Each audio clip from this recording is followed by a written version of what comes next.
From the studios of Atlantic Television Network in Port Harcourt, this is ATN International News.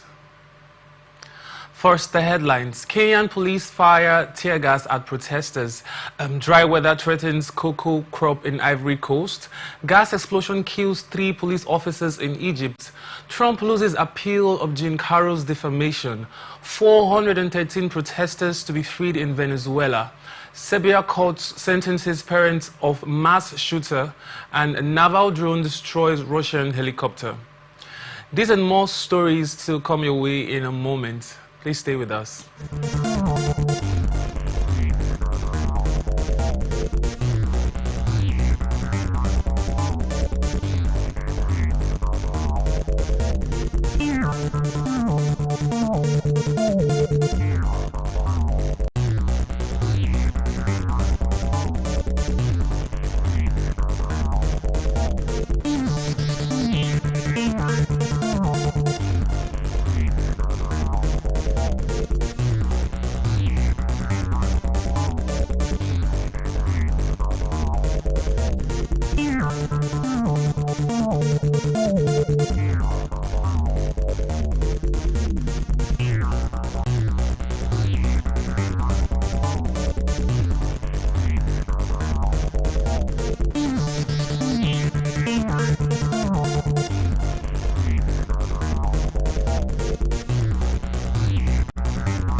And now to the details. Police in Kenya's capital, Nairobi, fired tear gas to try to disperse protesters demonstrating on Monday against what they say is a wave of unexplained abductions of government critics, as well as detaining some of those taking part. Dozens of Kenyans have been abducted in recent months, according to human rights groups, who blame the extrajudicial arrests on Kenya's police and intelligence services. Kenyan authorities have said that the government does not condone or engage in extrajudicial killings or abductions. Some groups of young protesters marched in downtown Nairobi, while small groups of others staged sit-ins as clouds of tear gas hung in the air. They chanted slogans against the government, with some holding placards denouncing illegal detentions as police on horseback patrolled nearby. Among the protesters was opposition lawmaker Okia Omatata, who was taking part in a sit-in with demonstrators using thick chains to hold them together as riot police tried to prise them apart. Kenyan newspaper Daily Nation reported that Omtata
Nairobi Police Commander Adamson Bungei and National Police spokesperson Rosalia Onyango did not respond to reporters.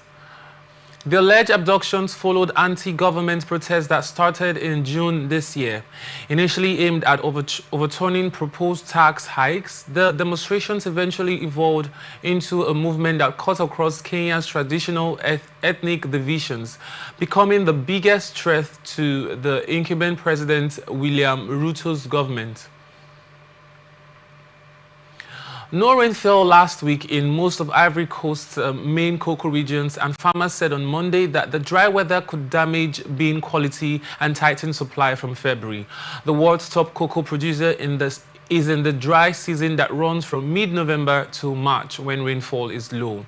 Farmers said there were enough pods on trees to be harvested in January, but from February, the October to March main crop would start to tail off. They say they will start monitoring the development of the April to September mid-crop from January. Good rains are needed to trigger more flowering and to help them turn into small pods for a strong start of the mid-crop in April, farmers added. In the west central region of Daloa and in the central regions of Bogwano and Yamoussoukro, which had no rainfall last week, farmers said they were concerned by the weather. We didn't get a single drop of rain. It's not good for the end of the main crop and the beginning of the mid-crop, said Faustin Conan, who farms near Daloa, where no rain fell last week, which is 3 millimeters below the 5-year average. Farmers in those regions said the intensity of the dry Harmattan wind had fallen compared with the previous week. The Harmattan wind which usually sweeps in from the Sahara Desert between December and March, can dry the soil and harm cocoa pods, making them smaller. In the western region of Sauber, in the southern regions of Agboville and Divo, and in the eastern region of Agbenguru, where it didn't rain last week, farmers said if plantations received a good rainfall every 10 days in January, it could improve the yield and the quality of beans from February. The weather is very hot, so we need well-distributed rainfall in January for trees to produce well, said Kowasi Kowame, who farms near Salisbury, where 0 millimeter fell last week, 5.7 millimeter above the 5-year average. Average temperatures across the West African country last week ranged from 26 to 28.2 degrees Celsius. Kenya's consumer price inflation edged up to 3.0% year-on-year in December, up from 2.8% a month earlier, the Statistics Office said on Tuesday. On a monthly basis, inflation was 0.6% compared with 0.3% in November, the Kenyan National Bureau of Statistics said in a statement. Kenya targets an inflation rate of between 2.5% and 7.5% in the medium term. Kenya's central bank cut its benchmark by a larger than expected 75 basis points to 11.25% on December 5th, saying there was room for looser policy to support economic growth as inflation was under control. South Africa's government said that the petrol pump price would increase by up to 19 cents a litre and the diesel price would rise by up to 10.50 cents a litre from January 1. South Africa's fuel prices are adjusted monthly due to factors including global oil prices and the rand exchange rates. Gas explosion killed 3 police officers as maintenance work was being performed at Egypt's police academy in Cairo on Sunday night, the country's interior ministry said in a statement on social media. 2 security sources said no foul play was suspected and added that 2 additional police personnel were injured.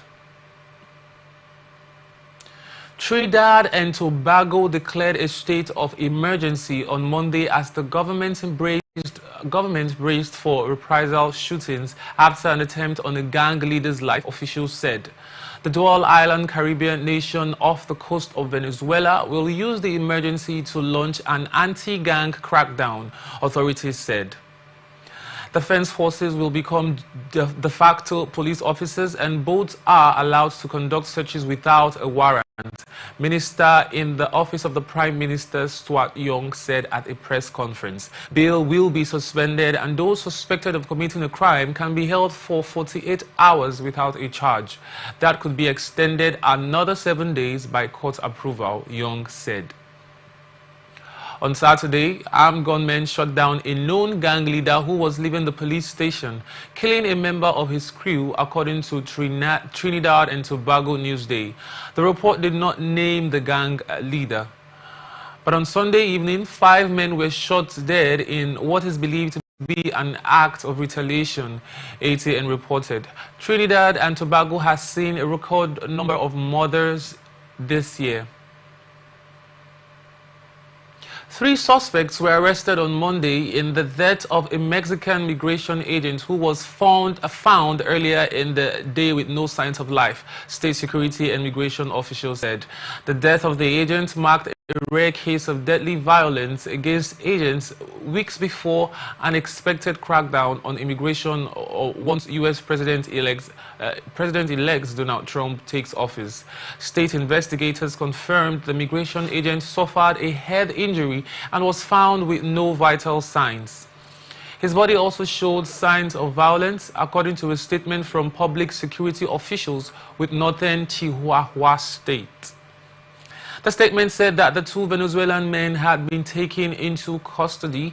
Mexican Migration Agency INM said in a separate statement that a 3rd suspect, a Colombian national, was also detained. The slain agent was attacked at a checkpoint just south of Ciudad Juarez, which is across the border from the U.S. city of El Paso, Texas, when he asked an unspecified number of foreign nationals for their identification documents, according to INM. The death of the migration official comes as would-be migrants await an expected tightening on entry to the United States once Trump takes office on January 20th.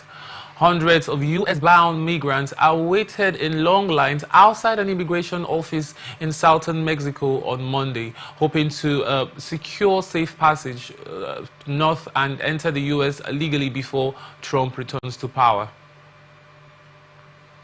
Chinese state-sponsored hackers breached the U.S. Treasury Department's computer security guardrails this month and stole documents in what Treasury called a major incident, according to letters to lawmakers that Treasury officials provided to reporters on Monday. The hackers compromised third-party cyber security service provider Beyond Trust and were able to access unclassified documents, the letter said. According to the letter, hackers gained access to a key used by the vendor to secure a cloud-based service used to remotely provide technical support for Treasury departmental offices end users. With access to the stolen key, the threat actor was able to override the service's security, remotely access certain Treasury DO user workstations, and access certain unclassified documents maintained by those users.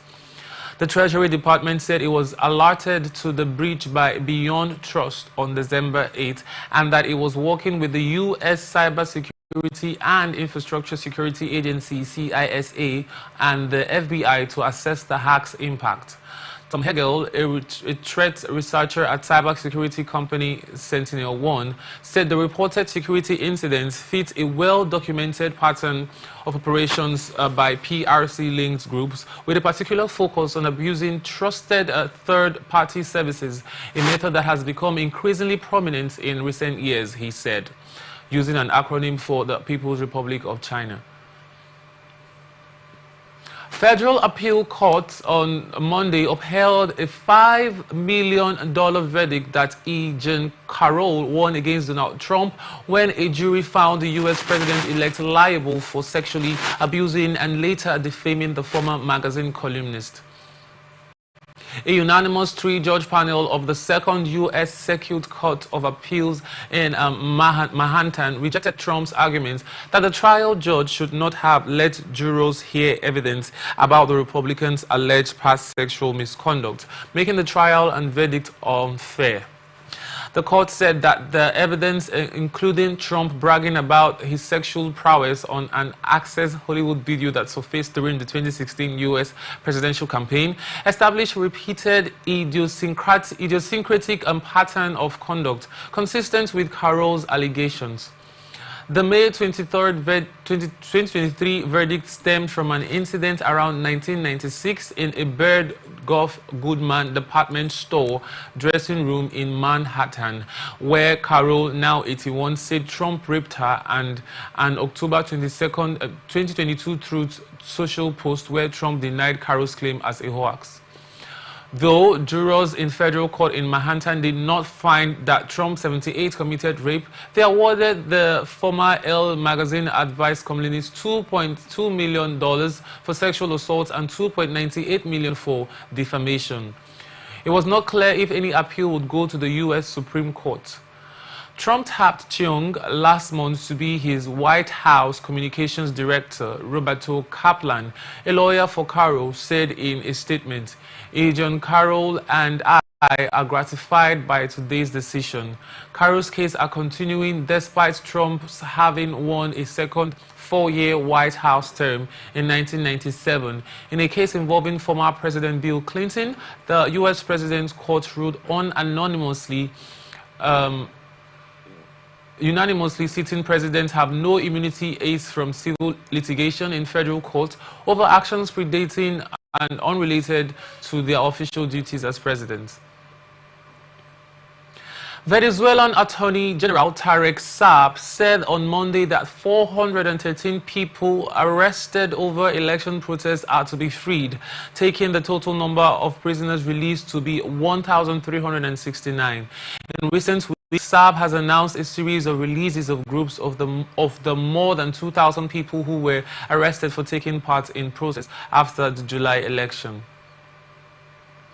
Hundreds of migrants waited in long lines outside an immigration office in southern Mexico on Monday, hoping to secure safe passage north and enter the U.S. legally before President-elect Donald Trump takes office in January. Trump plans to end President Joe Biden's humanitarian programs, including one that allows migrants in parts of Mexico to make an appointment on a U.S. government app known as CBP1 to approach a port of entry and enter the U.S. legally. The Mexican government runs a program of busing migrants with confirmed CBP1 appointments from southern Mexico to the northern border, seeking to protect them from gangs and organized crime groups that extort and kidnap migrants traveling across the country. On Monday, migrants in the southern Mexican city of Tapachula waited to secure seats on these buses and expressed relief that they had managed to land one of the coveted CBP1 appointments for early January before Trump takes office on the 20th. Hundreds of thousands of migrants have been able to enter the U.S. legally and access work permits as a result of CBP1 and other Biden humanitarian programs. Flight records for the plane made by Brazil's Embraer that crashed last week in Kazakhstan are headed to the South American country so that the data can be extracted. The Brazilian Air Force said this in a statement on Monday. Data from the cockpit voice and flight data recorder will be processed in a laboratory run by Brazilian aeronautical investigators in the capital, Brasilia, in a process that will be monitored by representatives of Kazakhstan, Russia, and Azerbaijan. According to the statement, the data will be sent to investigators in Kazakhstan. On Sunday, Azerbaijan paid tribute to the pilots and passengers of the Azerbaijan airline passenger plane, and the crash killed 38 people after Russian air defenses were used against Ukrainian drones. The aircraft crashed last Wednesday in a ball of fire near the city of Aktau in Kazakhstan after diverting from southern Russia, where Ukrainian drones were attacking several sites. U.S. President-elect Donald Trump on Monday threw his support behind House Speaker Mike Johnson, who will stand for re-election to the top job this week with a slim Republican majority in the House of Representatives.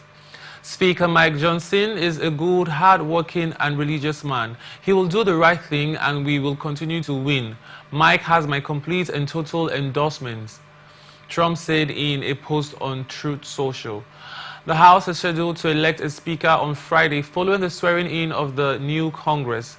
The endorsement from Trump is essential to Johnson's hopes of maintaining the leadership position he assumed in October 2023.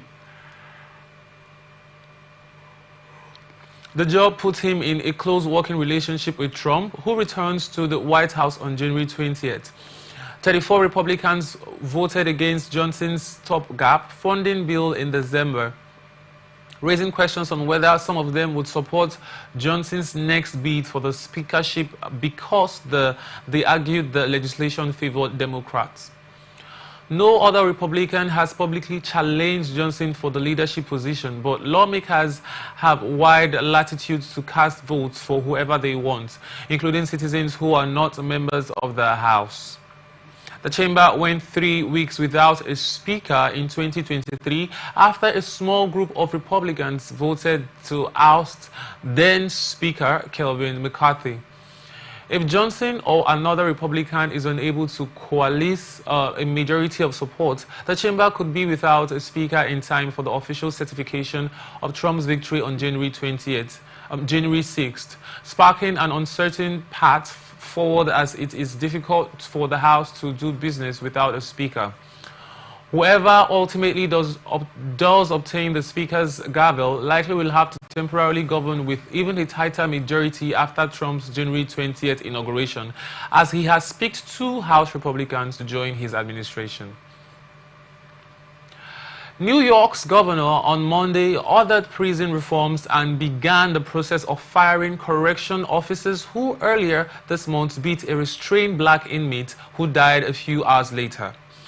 Kathy Hochul's office said in a written statement that she visited the Massey Correctional Facility in central New York, where inmate Robert Brooks' beating was captured on body-worn cameras. Video of the violence was released last week by the state's attorney general, who is investigating Brooks' death. Hochul met with some inmates at the facility. Today, as I stood in the room where Robert Brooks was killed, I was once again heartbroken by this unnecessary loss of life and further seeking to think of the actions of depraved individuals with no regard for human life, Governor Hochul said in a statement. Hochul added, the system failed Mr. Brooks, and I will not be satisfied until there has been significant cultural change. An attorney for the family of Brooks, who's 43, did not immediately respond to a request for comment. Brooks died early on December 10th, hours after he was beaten the night before. Video released last week by New York Attorney General Letitia James showed Brooks in hand and feet restraints, being punched and kicked by several correction officers, most of whom appeared to be white. The video have no audio, and it is not clear from what was released what led to the beating of Brooks. James has said that charges are possible for those involved. Among other measures, Hochul on Monday appointed a new permanent superintendent for the facility and expedited $400 million in funding to install fixed cameras in all state prisons and distribute more body-worn cameras for correction officers. Hochul also ordered an outside firm to conduct a review of the culture, patterns and practices of all state prisons, and is expanding an anonymous whistleblower hotline for state prisons. She's also increasing funding for a group that provides independent monitoring and oversight of prisons. The parents of a boy who last year killed 10 people in a primary school in Belgrade in a mass shooting that shocked the country were sentenced on Tuesday to 14.5 years and 3 years in prison, respectively, for neglect and abuse of a minor. Vladimir Kakmenovic, the boy's father, was also sentenced for an aggravated crime against public safety, although his mother, Miljana, was not. On May 3rd, 2023, the boy, identified only as KK, shot dead 8 students and a security guard at his school in Belgrade and wounded 5 other students and a teacher before surrendering to police. One girl died from her wounds later. Under Serbian law, the boy, who was 13 at the time of the shooting, could not be tried due to his age. He is being held in a psychiatric hospital for minors. An instructor at a shooting range where the boy and his father went for target practice was sentenced to 1.5 years in jail for perjury, the court said. The Tanjung News Agency cited the judges as saying the parents did not provide their son with proper psychological support, while the father also failed to secure his weapons in line with the law, instead keeping them where the boy could easily access them. Both the defendant and the prosecutor have the right to appeal to a higher court if they believe the sentence was too harsh or too lenient.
On December 12, a court in Belgrade sentenced Uros Blazic, a man who killed 9 people and wounded 12 others less than a day after the first shooting, to 20 years in prison. The country and triggered weeks of massive anti-government protests that eventually led to a snap election at the end of the year. Air defenses in Ukraine's capital of Kyiv were repelling a Russian air attack early on Tuesday morning, the city's military administration said. Witnesses reported several explosions in the capital after Ukraine's Air Force announced a missile threat across the country. According to preliminary information, missile debris fell on a private building in one of the capital's districts, the city's military administration said on Telegram. There was no fire or damage, as well as no reports of casualties, it added.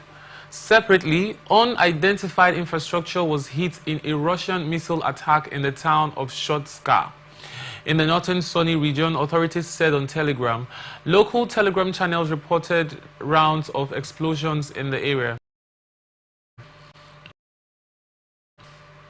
Owner of an oil tanker seized by Finland on suspicion of breaking an undersea power line and 4 telecoms cables in the Baltic Sea last week is seeking the release of the ship, a lawyer representing the company said on Monday. Finnish police and Coast Guard officials boarded the Cook Island registered Eagle S on Thursday and brought it to a location near a Finnish port where crew members are being questioned. Baltic Sea nations have been on high alert after a string of outages of power cables, telecom links and gas pipelines since Russia invaded Ukraine in 2022. NATO said on Friday that it would boost its presence in the region. Investigators said that they believe the Eagle S on December 25 broke the S-Link 2 undersea power cable linking Finland and Estonia and severed or damaged 4 fiber optic lines by dragging the seabed for dozens of kilometers. Last week said he believes further damage would have occurred on the seabed had the ship not been stopped. Finland's Customs Service has said it believes the Eagle S is part of a shadow fleet of aging tankers being used to evade sanctions on the sale of Russian oil, and has formally impounded its cargo, although it is still on board the ship. The owner of the Eagle S, United Arab Emirates-based Caravella LLC FZ, filed a request with the Helsinki District Court on Monday to cancel the seizure of the ship. Finnish lawyer Herman Lungeberg, who filed the documents on behalf of the company, said authorities had not provided any explanation of the legal basis for taking the vessel into custody and boarding it.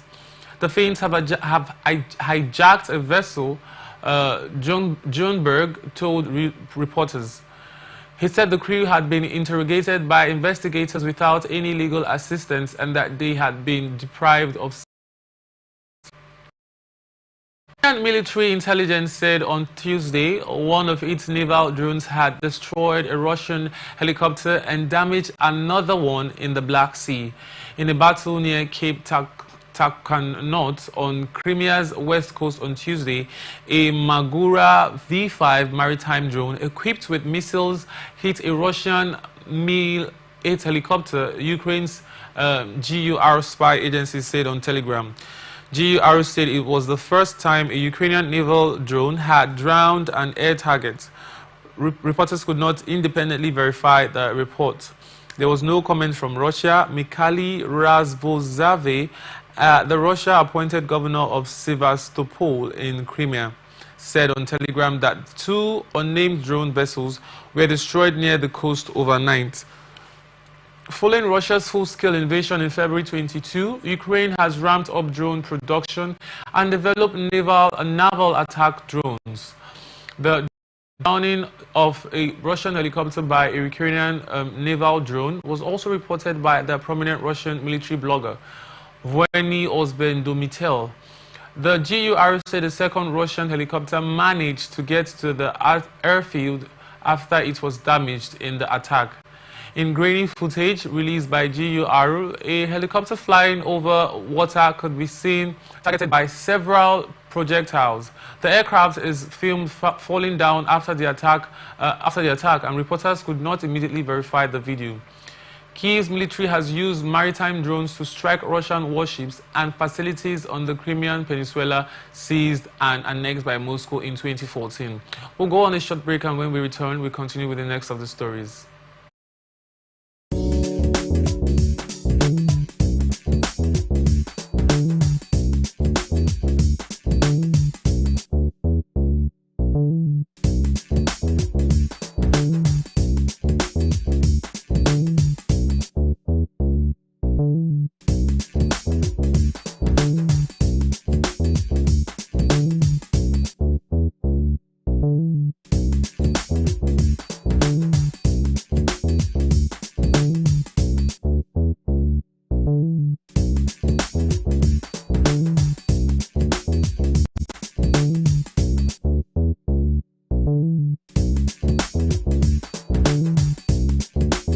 From the lines across the ocean to the land beyond the mountains, through the Sahara, we bring all the sport news, live analysis, expert discussions on trending stories in politics, business, socio-economic, sports, and documentaries. So catch all the updates on the happenings around the globe. Stay focused on the fact today. Only on ATN.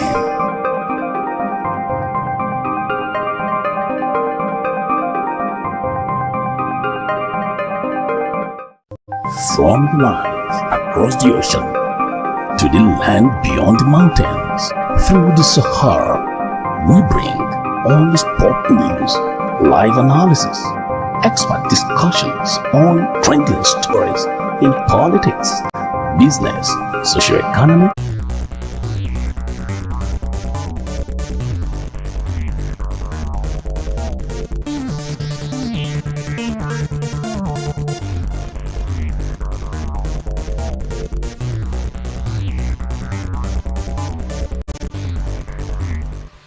South Korean courts gave authorities approval on Tuesday to arrest President Yoon Suk-yeol after he was impeached and suspended from power for imposing martial law, marking the first time that a sitting president of the country has faced arrest.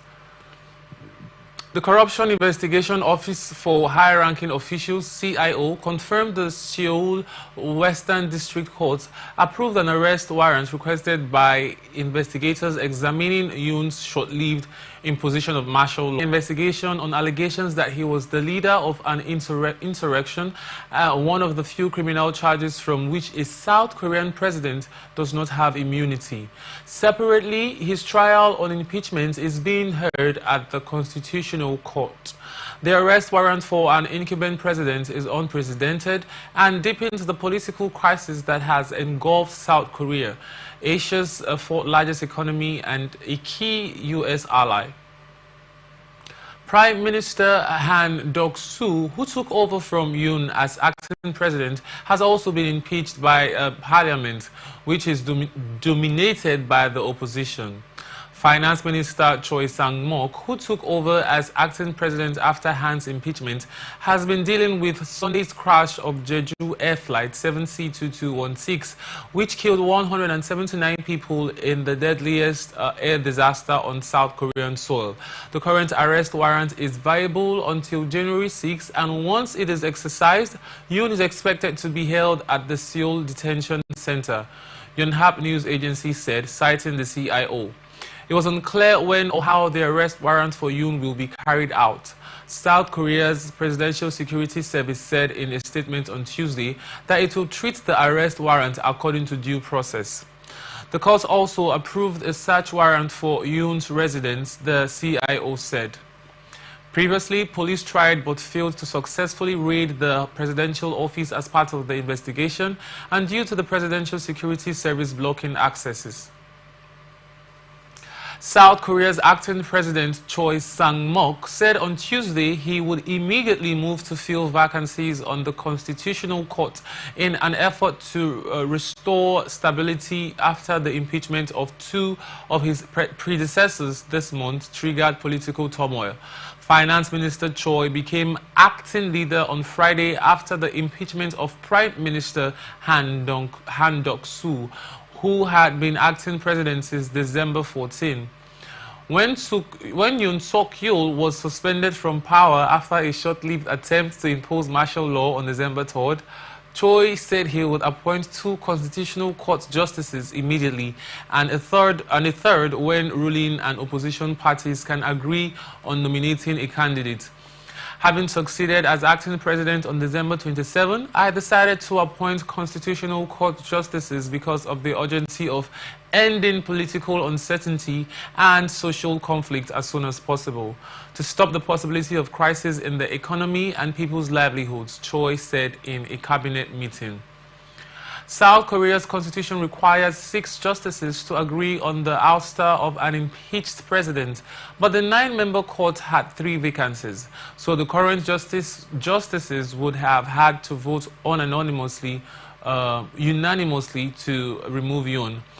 The appointment of the justices has been a point of contention between the opposition Democratic Party, which controls parliament, and Yoon's ruling People Power Party. Choi pleaded with the ruling and opposition parties to work with the government to resolve political uncertainties, handle the aftermath of the most severe plane crash on Southern Korea's soil, and bolster people's livelihoods. South Korean acting president Choi Sang-mok called for national harmony and unity for the trust in the government in a New Year's address on Tuesday, amid an unprecedented political crisis sparked by impeached President Yoon Suk-yeol's short-lived martial law declaration. The Republic of Korea is an unprecedentedly serious situation, Choi said in a written statement, citing changes around global trade, diplomacy and security, as well as domestic political uncertainty. assuming multiple roles as acting president, acting prime minister, deputy prime minister for economic affairs and finance minister. Choi has also been leading the minister-level central disaster control team since the deadliest plane crash in the country on Sunday that killed 179 people. Choi said the government would make efforts for national harmony and unity, vowing to communicate closely with ruling and opposition party politicians as well as social leaders, and he asked for trust from the people and businesses. Choi said the alliance with the United States would remain ironclad and the government would be prepared to respond swiftly to any foreign affairs, security or trade issues after U.S. President-elect Donald Trump takes office in January. On the economy, Choi said the government would come up with support measures for small businesses and the self-employed in a timely manner to invigorate domestic demand while working closely with related agencies to keep financial and foreign exchange markets stable. India launched its first space docking mission on Monday on an Indian-made rocket in an attempt to become the fourth country to achieve the advanced technological feat. The mission, called Space Docking Experiments (SPADEX), lifted off from the Satish Dhawan Space Center in Andhra Pradesh state at 13630 GMT aboard the Indian Space Research. After around 15 minutes, the mission director called the launch successful after the spacecraft reached an altitude of around 470 kilometers. The mission is seen as pivotal for future space endeavors, including satellite servicing and the operation of the country's planned space station. In space, docking technology is crucial when multiple rocket launches are required to achieve shared mission objectives. The Indian mission involves deploying two small spacecrafts, each weighing about 220 kilograms, into a 470-kilometer circular orbit. It will also demonstrate the transfer of electric power between the docked spacecraft, a capability vital for applications such as in-space robotics, composite spacecraft, control and payload operations following undocking. A successful demonstration would place India alongside the United States, Russia and China as the only countries to have developed and tested this capability. In the first for India, the rocket and the satellites were integrated and tested at a private company called Anand Technologies, rather than a government body. Display of this technology is not just about being able to join a rare group of countries who own it. It also opens up the market for ISRO to be the launch partner for various global missions that need docking facilities or assembly in space, said astrophysicist Somak Richandra, Ashoka University. And that's the international news for today. I am Francis Neka. Thank you for watching. You can follow us on our social media platforms, X, formerly Twitter, Atlantic TV Net, Facebook and YouTube at Atlantic Television Network, Instagram, Atlantic TV Network. Watch us live on our website, Atlantic Network TV. Peace and unity are the pathways to progress.